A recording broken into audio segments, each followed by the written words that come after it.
মই মৰিলে এইটো গানে বাজিব কিন্তু। So this song is so important for you, for me, for everyone. দেহৰ ভৰসা নাই বুজিছানে নাই জুবিন দা আমাৰ মাজত আৰু নাই আৰু কেতিয়াও উভতি নাহে। বহুত দুখ লাগিছে আজি, বহুত মৰ্মান্তিক ঘটনা আজি ঘটি গ'ল। আমি অসমে বহুত কিবা কিবি হেৰালো আজি। অকল খালি অসমৰে নহয়, সৰ্ব ভাৰতৰে মূল্যৱান সম্পদ এটা হেৰালো আমি।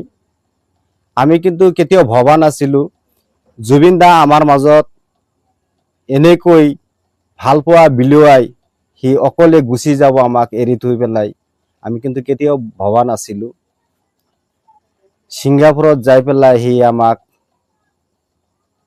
কন্দুৱাই গ'ল আজি।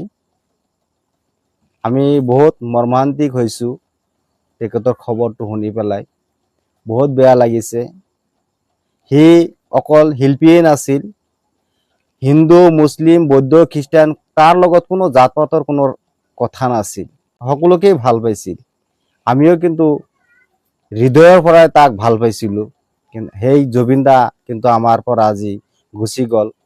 আমি আচলতে মুখত ভাষা নাই, কি কম, একো কমেণ্টো নাই। তাৰ বিষয়ে ক'ব গ'লে গোটেই ৰাতিটো যাব। কিন্তু তেখেতৰ যি ভাল পোৱা আছিল অসমৰ মানুহৰ প্ৰতি, সি খালি অকল শিল্পীয়ে নাছিল, সি আমাৰ স্বচ্ছাসেৱক মানৱ দৰদী নেতা আছিল আমাৰ মাজত। গুৱাহাটী খাৰগলিত গ'লে আপোনালোকে নিশ্চয় দেখা পাব তেখেতৰ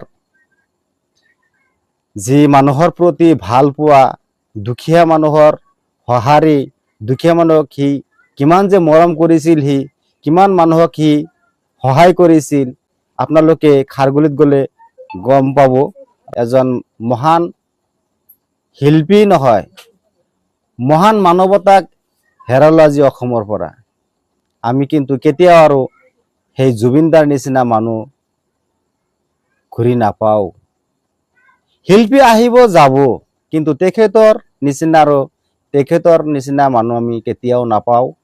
সি সকলোকে ভাল পাইছিল, তাৰ লগত জাতি বৰ্ণ নিৰ্বিশেষে সি সকলোকে ভাল পাইছিল।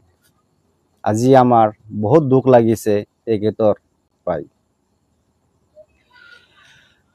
আপোনালোকে ভিডিঅ'টো শ্বেয়াৰ কৰি দিব যাতে সকলোৱে দেখিব পাৰে।